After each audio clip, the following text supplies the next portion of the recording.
Saudara, timnas Indonesia akan menjamu Irak pada lanjutan putaran kedua kualifikasi Piala Dunia 2026 zona Asia. Skuad Garuda akan menghadapi Singa Mesopotamia di Stadion Utama Gelora Bung Karno Kamis sore besok.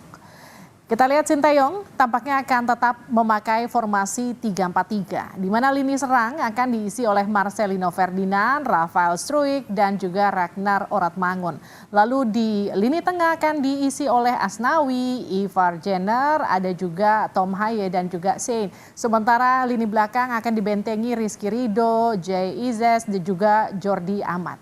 Kalau kita lihat saat ini timnas Indonesia menempati peringkat kedua grup F dengan 7 poin dari 4 laga yang sudah dijalani. Skuad Garuda hanya butuh tambahan 3 poin lagi untuk lolos ke babak selanjutnya. Tim Garuda bisa meraih poin itu dari laga lawan Irak besok atau lawan Filipina pekan depan. Strategi apa yang akan digunakan timnas untuk mengalahkan Irak dalam lanjutan pertandingan kualifikasi Piala Dunia zona Asia? Kita akan bahas usai tayangan berikut. Timnas Garuda akan menjamu Irak di lanjutan kualifikasi Piala Dunia 2026 Grup F. Di pertemuan pertama November 2023 lalu, Indonesia takluk 1-5. Pelatih timnas Indonesia Sinteyong menilai Irak merupakan tim yang bagus dan tentunya lebih kuat dari Indonesia. Namun ST optimistis di laga kali ini Garuda bisa memetik poin.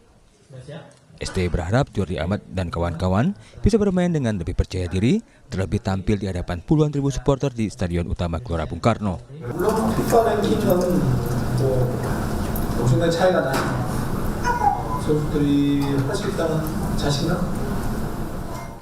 Bek timnas Garuda Jordi Amat menjanjikan skuad timnas akan berjuang keras melawan Irak. We hope that we have a good performance tomorrow in front of full stadium. The supporters are great. We will give our best and looking forward to play the game. Meski telah dipastikan lolos ke babak berikutnya, namun Irak tetap mengincar kemenangan. Pelatih timnas Irak, Jesus Casas, menyebut pertandingan kali ini akan sangat berbeda dibandingkan leg pertama di Basra lalu. I think we deserve our victory, but maybe no 5-1. But football, if you score, you win. We had a very high percentage of goals in Basra, but I repeat, each match is very different, and tomorrow will be a very different match. Pengamat sepak bola Wesley Hutagalung menilai Indonesia masih memiliki peluang menang saat menghadapi Irak.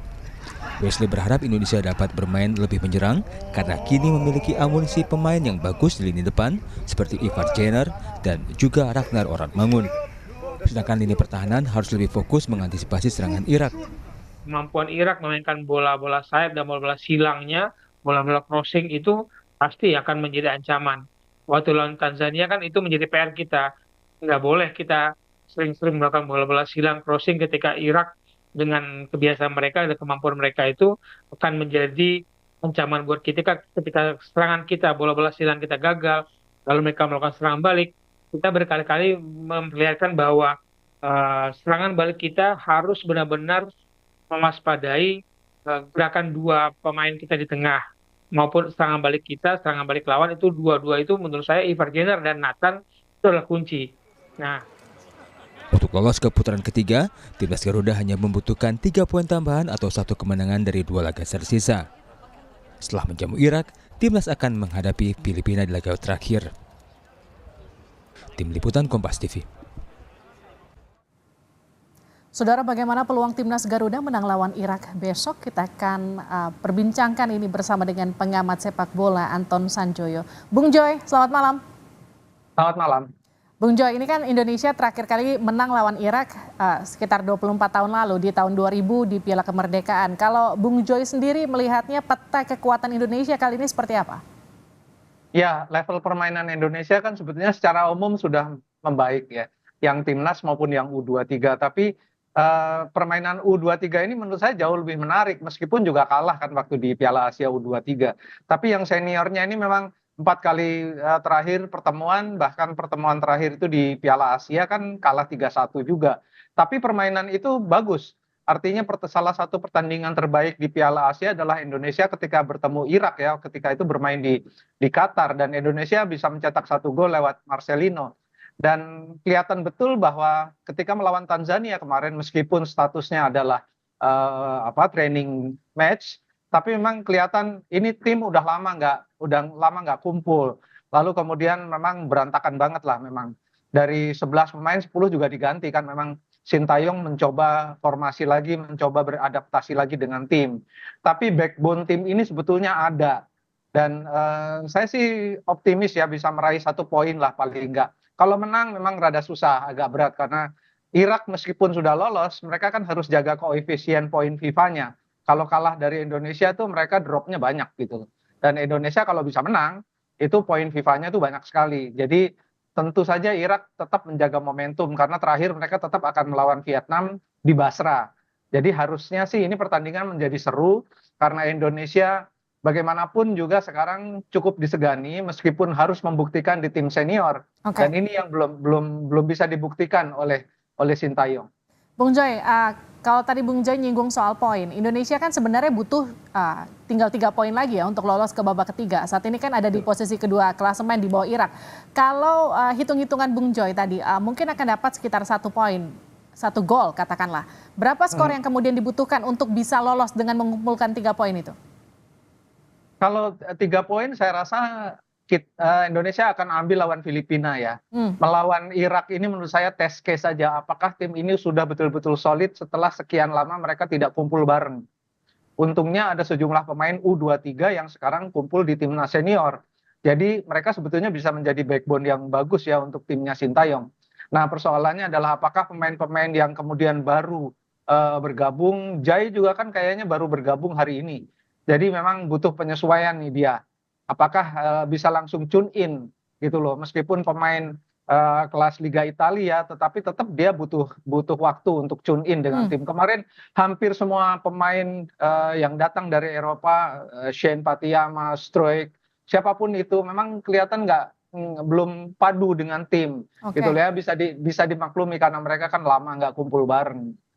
Gini Bung Joy, Sintayong kan juga mengakui Irak itu sebetulnya memang di atas kertas lebih kuat daripada Indonesia. Tapi timnas kan juga telah berkembang seperti tadi kata Anda. Adakah sebetulnya peluang untuk menang meskipun sebenarnya tadi Anda juga katakan ya berat? Ya ada tapi kecil lah ya. Kalau draw kemungkinannya cukup besar dan dengan formasi 3-4-3 kan itu memang formasi yang sangat ofensif. Kalau saya jadi Sintayong nih, saya akan pertahankan pola sangat ofensif itu karena bagaimanapun melawan Irak kalau bertahan juga percuma gitu ya. Dan Irak memainkan pola 4-3-2-1 itu formasi diamond yang sangat tangguh untuk menahan gempuran-gempuran dari formasi 4-3-3 atau 3-4-3. Gitu. Nah ini yang saya kira Sintayong sudah tahu itu ya.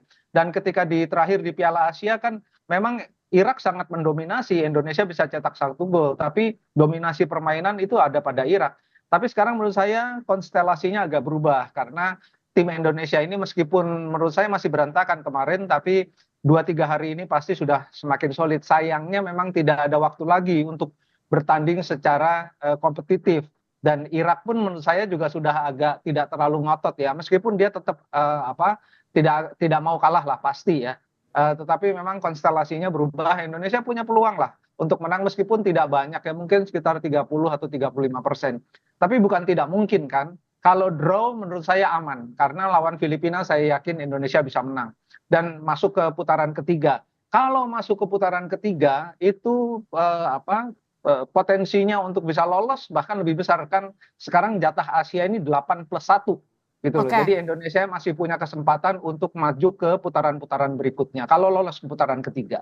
Bung Joy, ini kan main di kandang sendiri. Biasanya main di kandang sendiri kan mental pemain kita tuh lebih katakanlah lebih menggigit gitu bahasanya. Kansnya akan lebih terbuka nggak untuk Indonesia? Kalau tadi Bung Joy juga sempat katakan kita nggak mungkin bermain bertahan, kita harus bermain menyerang kalau lawan Irak. Kuat nggak tuh kira-kira? Itu persoalan juga. Karena bermain dengan formasi 4-3-3 3-4-3 itu butuh ketahanan fisik yang luar biasa. Karena apa? Mereka harus mendominasi permainan lewat passing-passing pendek.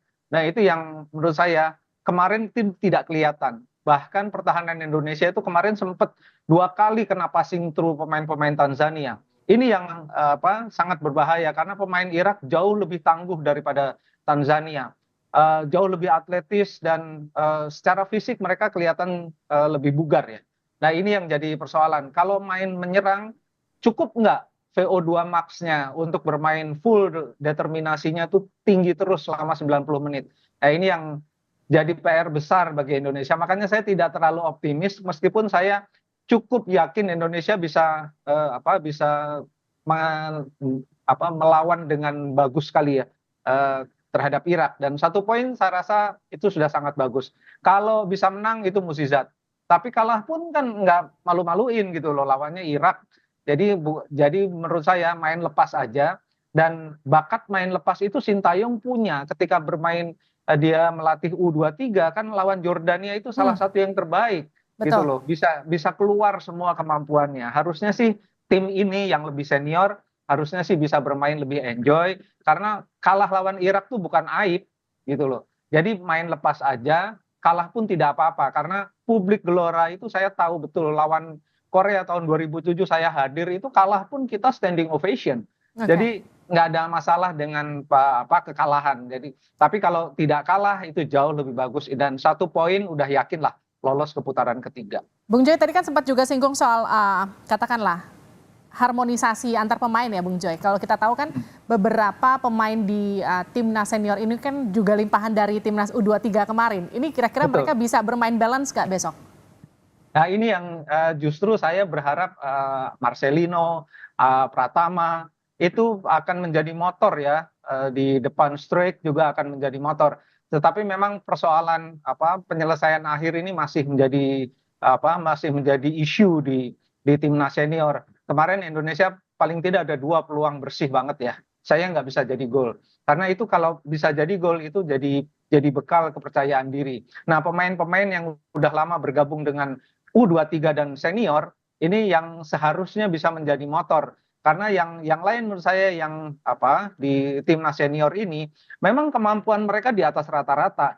Cuma memang persoalannya kan mereka jarang main bareng. Ini yang dibutuhkan dari sebuah tim ini kan bukan saja skill individu tapi juga blending di dalam timnya, komunikasi.